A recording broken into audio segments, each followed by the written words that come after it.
nga mwendo ogw'omunaana 2024 emiranga ebiwobe n'okwaziirana byabuutikira eggwanga kasasiro ekiteezi mu Wakiso disitulikiti bwe yabuutikira abantu era abasukka mu 35 tebaasobola kumusumattuka.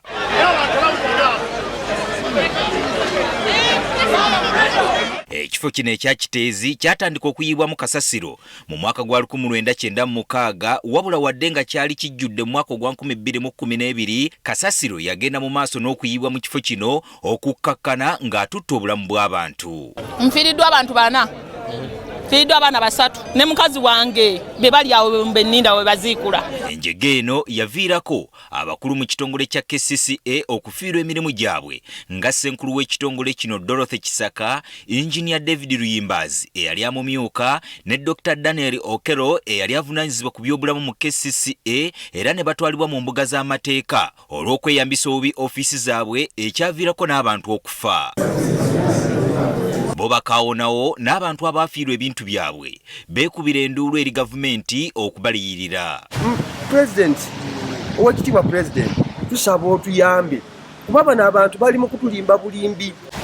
Prime Minister Nabbanja tukwegayiridde wamaze osasula bali nati naffe tuli bamu ku nsonga eyo era ziri nnyumba ze baamenya nga bajja eno bajjanga kuluswalinga mirambo gy'abantu baffe. Kati olunaku olwaleero akulira ekitongole ki KCCA Sharifa Buzeki ategeezezza nti omubalirizi wa gavumenti yamaze okwekennenya abantu bonna abaakosebwa abalina okuliyirirwa era nga 96 be baakakasiddwa. Ku bantu 96 Chief Government Value be yateeka mu report ye abantu by Friday ababadde bakaleeta empapula zaabwe zonna ezeetaagisa account number ebisibi byonna ebyetaagisa babadde 75 era abo ne tubateeka mu system bembagambye nti we bunaakeerera enkya tusuubira leero around 4 kuba sente za financial speaking sente ziyinza okuba zituuse ku akawunti yaabwe naye tukiweemu allowance paka enkya. Bozeki agamba nti mu kiseera kino bakola butasamuka butasamwoyo okugogola Kiteezi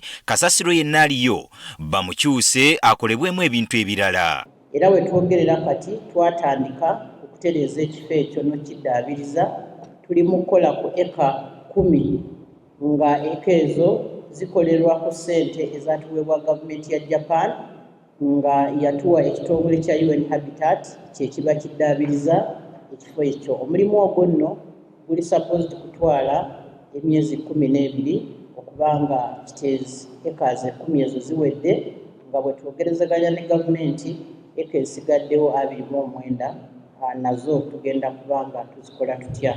Ono atubuulidde nti okwewala ebyatuuka Ekiteezi ebuyala gye baafuna ettaka kati gye bayiwa kasasiro bagenda kuteekayo ebyuma ebikozesa tekinologiya ow'omulembe guno okwawula wamu n'okufula kasasiro bamuggyemu ebintu ebirala eby'omugaso.